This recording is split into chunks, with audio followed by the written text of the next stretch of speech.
Audio on demand from Vision Christian Media. The Story. We had just shifted. We'd been in our new home in Churnside Park for 48 hours, and it was a beautiful sunny day, and I said to my son, I'd promised the fellow that moved us to pay him today, and I said, would you like to go? And he said, yeah, Dad. So we both hopped on my motorcycle and headed off. So near the corner of Maroondah Highway and Mitcham Road, we were hit, and yes, our lives changed forever. G'day, I'm Jimmy Colfax. Welcome to The Story. Well, Dougie Reeves, better known as Big Dougie, was born in Iowa in the United States and came to Australia with his wife in the late 1970s. His dream was to be an Olympic athlete, and he strove toward this goal for 20 years. However, that dream was shattered one day when he was out riding his motorcycle. Dougie Reeves shares his story today as he has a chat with Eric Scatterbo in our Melbourne studios. Dougie Reeves, welcome to the program.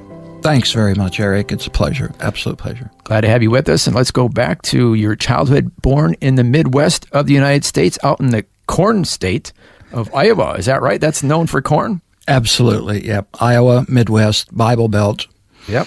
Well, I'm from Wisconsin, the dairy state. You're from the corn state, so we should get along. Well, that's right. We could have shared food together. That's correct. Right, yeah. Have a good meal together. So what was it like growing up in Iowa? Played a lot of sports there? It was wonderful. Yeah, I had a wonderful life, wonderful parents. I'd say just your basic ordinary life, and parents loved sport from the age of first competition at 8 years old, and particularly stuck with what I'd call the typical American sports, which is gridiron football, basketball, and track and field, which we term athletics. So you did all that? We did all that. There were seasons for each one, so we'd go from one season to the other. And we should say you're a pretty husky guy. Wasn't always, to be honest. I was always tall-ish. We thought 6'2", 190 centimeters was tall. But, of course, these days, I don't feel so tall. Well, you and I should say, in the interest of full disclosure, we go to the same church, and when I found out that you were an athlete, I just assumed it was bodybuilding because you're a big guy. But you had a whole lot of other sports as well. Yeah. Look, the basketball and so forth, we actually had our first secondary coaches. They didn't believe in any sort of weight training whatsoever. So it was after the dreams of probably not get to the Olympics or pro in any of those sports that got stuck into the weight room a lot more for the sports I was involved in. And at university, in addition to playing a lot of sports, you also met your future wife, Christy. Did. Christy Reeves, who is then Christy Joanne Bramer, virtually saved my life, I would say, in all aspects, but some people would say just spiritually, but in all aspects, because that started my very clinical journey of growing up. Christy certainly helped out in that as she went to a Christian group, and I found that out after our initial date. We went to an afternoon rugby game, and coming back to her room to drop her off, I said, could we go out tonight and, continue this? And at the same time, I tripped up the stairs and felt like a fool. But anyway, we went out that night also. Oh, wow. So even though you tripped, she still had mercy on you. She did. And that's another part of the God story, which is, as we went to the movie then restaurant after, I started to ask questions. She asked me questions. And you got into a deep conversation about spiritual things right away. Oh, first night. It wasn't really, but this is where God has his hand on our life, and sometimes we are not aware that this is happening. So we started talking about where we were born and so forth. She ended up being born in the same town, in the same hospital as I was. Oh, really? Our grandparents lived on the same street, and our mom and dads ended up, we found out, going to school together. Now, if that's not more than a coincidence, then... Yeah. Yeah, exactly. Oh, cool. And as you mentioned, she was good for you spiritually. And yes, because she already was on a journey with her faith, it helped me search. But then what happened? From then, we eventually searched for many, many churches. We were both Methodist and Uniting. We tried Anglicans. We went to Baptist until we got a referral. And this was actually coming overseas into Australia with a pastor out of Doncaster who is a Pentecostal. Didn't even know what that meant. Evangelical, and I can tell you from a Methodist background of just going to church. Quite a difference. It was very different. Emotional. Scared the heck out of me. Yeah, quite a difference. So you mentioned coming to Australia. How did that come about? Well, we within 1 month, Christy had graduated from university. We had been interviewed to come to Australia. So you're married at this point? Yeah. Well, we just got married in that month also. So Christy graduated. We got married, accepted to come to Australia on a recruitment teaching program, and we did all of that and came halfway around the world on our first plane ride in 30 days. Wow. And why Australia? We picked Australia. We had two choices. Saudi Arabia was one, and Australia was a second. We wanted to go to English speaking. And I had Olympic dreams also, and Australia might work towards that goal too. Well, let's talk about those Olympic dreams. What at that point did you want to do? You saw yourself in the Olympics doing what? Anything, to be honest. It's like you just wanted to be an Olympian. I just wanted to be an Olympian. Yeah, I wanted to use the God-given talents that I had been given in some sort of way. I didn't care what sport, but for me, it was when we came to Australia, I concentrated on athletics first. You were a physical education teacher at this point? I was a teacher and mainly of physical education and sport. I just wanted to be an Olympian, and so I love to throw stuff. Shot puts, hammers, javelins. Went down that track for a long time, drugged my poor wife to all the competitions, and and that wasn't going to happen, so then swapped over to Olympic wrestling at that point. Was doing my own personal training towards that goal, and eventually was picked and got to go to the mini Commonwealth Games, a prelude to the Commonwealth Games in 1982. And that was probably the pinnacle of my career, other than having two lads that I discovered. One went into Olympic wrestling and one went into Olympic weightlifting. And you were their coach? I started clubs at every school that I ever have taught in because I was constantly on the look of discovering athletes for Australia. So I was their coach, and Joshua Brook was an Olympic weightlifter who we discovered, and he broke every state and national record from 32 kilos all the way up to the adult classes, or up towards 60 kilos. Wow, so that had to be very gratifying to know that you coached somebody who went on to have such success. Oh, we had a lot of fun. And then the other fellow that was at the Institute of Sport, his name was Junie Armstrong, and he's now in the U.S. as one of the top personal trainers of the stars, but he actually won the Commonwealth trials in his weight class. Okay, so you're a physical education teacher. Meanwhile, you're a physical education teacher. Meanwhile, you're pursuing your dream for 20 years of being an Olympic athlete. But then, fast forwarding to 2003, you're going out for a motorcycle ride and your dreams are kind of shattered, or they were shattered. What happened? Yes, as the old saying goes, life can change in an instant, and that's absolutely correct. And we had just shifted. We'd been in our new home in Churnside Park for 48 hours, and it was a beautiful sunny day, and I said to my son, I'd promised the fellow that moved us to pay him today. They were in Mitcham, and I said, would you like to go? And he said, yeah, Dad. So we both hopped on my motorcycle and headed off, paid the mover, and on our way home, let me say, we never came home. Yeah. So near the corner of Maroondah Highway and Mitcham Road, we were hit. We had a green arrow to go right, and somewhere out of the left parking area, and someone was trying to beat the traffic and just creamed us and T-boned us and hit it from the front left. And yes, our lives changed forever. And your son was on the motorcycle with you. Yes, he was thrown one way, and thankfully for that. And I can still picture the moment that I just saw out of the side of my eye that something was going to drastically happen. And thankfully he was flown off the left, and I was actually attached to the 2-ton vehicle that hit me. Oh, wow.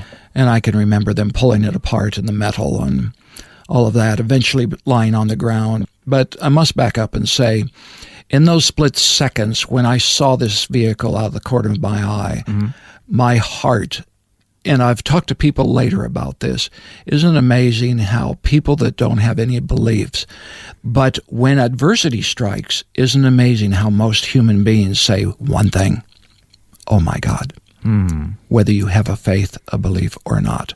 I have noticed this over and over again. And in those split seconds, I was just praying, please, Jesus, save my son. Save my son. And I was just saying prayer after prayer after prayer, almost like it was slow motion in the air. I said, give it all to me. Any injuries, don't give him any injuries. Give them to me.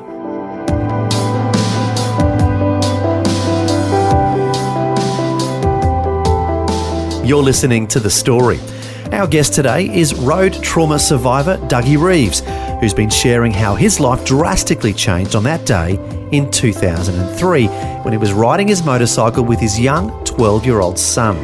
Next, Dougie will share more of his story and how he has undergone many challenges since then, but also how the Lord has helped him through it all. All that and more is coming up when we return. If this program has highlighted something you'd like prayer for, we'd love to pray for you. Call 1-800-PRAY-FOR-ME. That's 1-800-772-936. It's a free call. Or text 0401 132 888. Hi, I'm Jimmy Colfax, and this is The Story.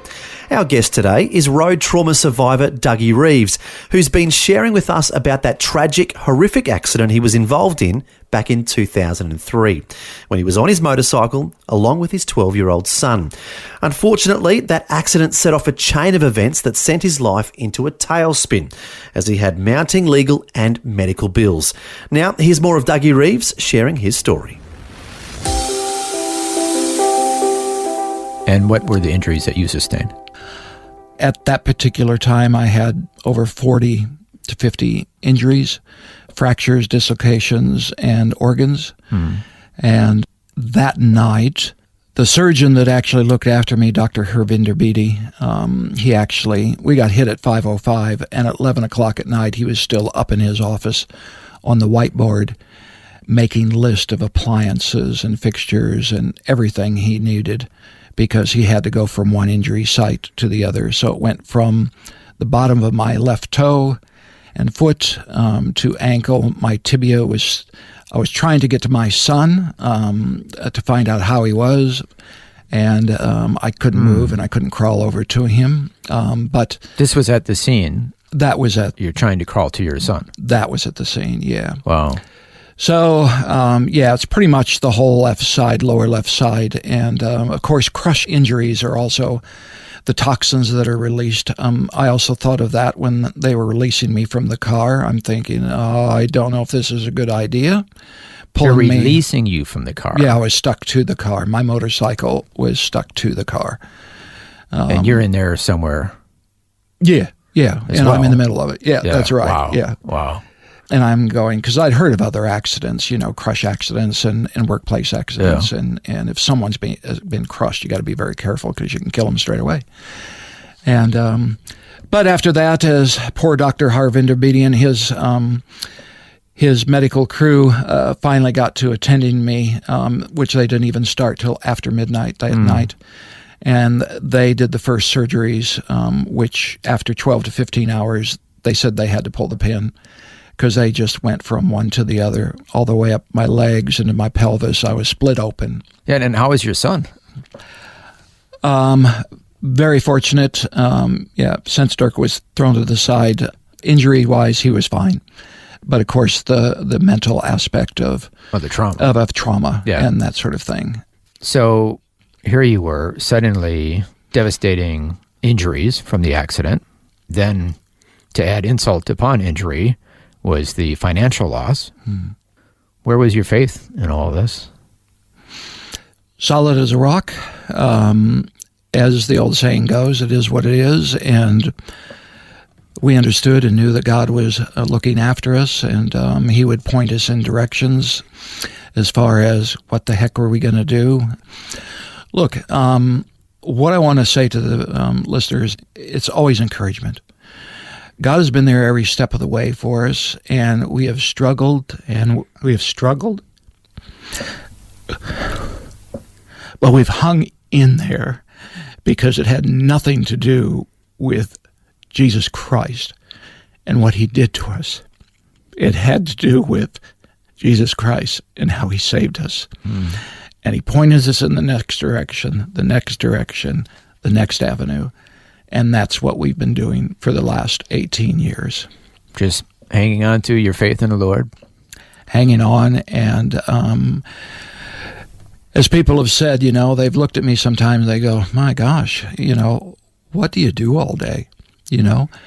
And in the beginning, I actually took quite offense to that. But again, unless you have had cancer, been in the military in Afghanistan and stepped on an IED, you've had terrible disease, family, you've had to be a carer for someone, which people are right now constantly, every minute of every day of their life. If you haven't been what I call trenchers, you've been in the trench, which is a military term. If you haven't been there, then it's like anything. You don't know what it's like, which is fine, and that's fair. But like I said, for us to be able to encourage each other to keep pushing through and pushing forward, that is the name of the game, because there is always light at the end of the tunnel, and that's why God is love, because he will look after his children if you will let him, because there's always a way up and a way out. Now, we have to find it. He loves men and women of valor, which means integrity is great, but the next part is crucial, which is action. He expects us to put in the action. And here we are several years, nearly 2 decades later, and you have lasting physical disabilities. What is your daily life like now? What are your long-term disabilities? Good question. Thanks, Eric. Long-term is still 40 to 50 chronic injuries, arthritis and bursitis and all those things that happen after injuries and calcium buildup and so forth. But so you're here today in the studio. You have crutches and trouble walking, difficulty walking to this day. So this is a lasting part of your life now. But yet you have chosen to want to do public speaking and do motivational speaking. Is that right? Is that what you're passionate about today? It's never left, Eric. Yeah, thanks, for 20 years. But I kept getting interrupted because I will not book appointments, and my health was too unstable. The injuries were one thing. So the spirit is willing, but the body is weak. You're wanting to get out there and motivate people and athletes. Exactly. That's your heart's desire. Yeah. I've just made another, decisions are one of the most important things we can do as human beings. And I've made that decision that, like the phrase goes, there's two kinds of pain, one that hurts and one that alters. Well, the hurt pain is 24/7. It's never going away. That's what you have every day. I have every day, and my spinal injury and my left paralysis down my left side of my leg and so forth. It's never going away, but I will use it. And when I'm doing things like I'm doing today, whether we like the term or not, it's a distraction. The brain cannot think about all the pain I'm going through and trying to share what I'm doing right now. So I believe in doing what you can with whatever you've got left. Do what you can when you can, as long as you can. So, hey, keep punching, and there is a God. You're a fighter. 20 miracles later. We are over 20 miracles, and I can name every one of them to you. I don't know that we have time for all 20, but the idea is that the Lord has helped one thing after another heal in your life, physically? No doubt whatsoever. No doubt whatsoever. I have a tag I brought with me today that I put all the dates down, and in a 6-month period after we were hit, the first 4 miracles were very severe pulmonary embolisms. At one point in time, we got there just in time because half the right lung was full of blood clots and my right ventricle was full of blood clots. And pretty much you don't walk away from that. And so the fact that you're even here today is a miracle. Many, many times over. Yeah. Wow. Medical science doesn't understand it. I've stood before 30 specialists at the Alfred panel. My case has gone to Oxford University. Is that right? To study how someone actually can still walk and they lived through those sort of injuries. So I'm a very blessed man. A walking miracle right here in front of us today. So the body that we have been given is a temple, and it is just amazing. Dougie Reeves, thank you so much for sharing your story with us today. Thank you so much. That was Eric Scatterbo chatting with road trauma survivor Dougie Reeves, better known as Big Dougie. And if you'd like to learn more about Dougie and his motivational speaking, you can go to his website. It's bigdougie.com.au. That's bigdougie.com.au. Well, it was inspiring to hear how even though he's gone through so much and is in constant pain from his injuries still, he still has a desire to serve the Lord and tell others about faith in Christ. And he still perseveres himself by putting his faith and trust in God. As it says in the book of Isaiah, "The Lord is the everlasting God, the creator of the ends of the earth. He gives strength to the weary and increases the power of the weak.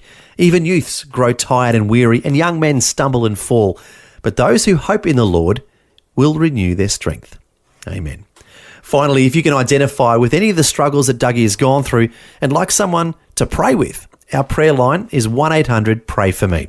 That's 1-800-772-936. We'd love to pray for you at 1-800-772-936. Well, thanks for joining us for Dougie Reeves sharing his story. I'm Jimmy Colfax, encouraging you to share your story with someone today. Next time on The Story. I had to kind of come to the conclusion that through being prodded by the scripture, that I was serving God in the way that best served me. I was doing the music thing, and thank you very much. I love that. That was good. But all this other stuff, basic compassion stuff, I didn't know where that fit. In the 1990s, Scott McLeod was working as a successful musician when he became disillusioned and unsatisfied with the Christian music industry. Scott, along with some of his music peers, began to seek the Lord for direction, and they were led to serve the poor and the lost of downtown Nashville, Tennessee. Scott will share his story next time. The Story. Just another way Vision is connecting faith to life. Thanks for taking time to listen to this audio on demand from Vision Christian Media. To find out more about us, go to vision.org.au.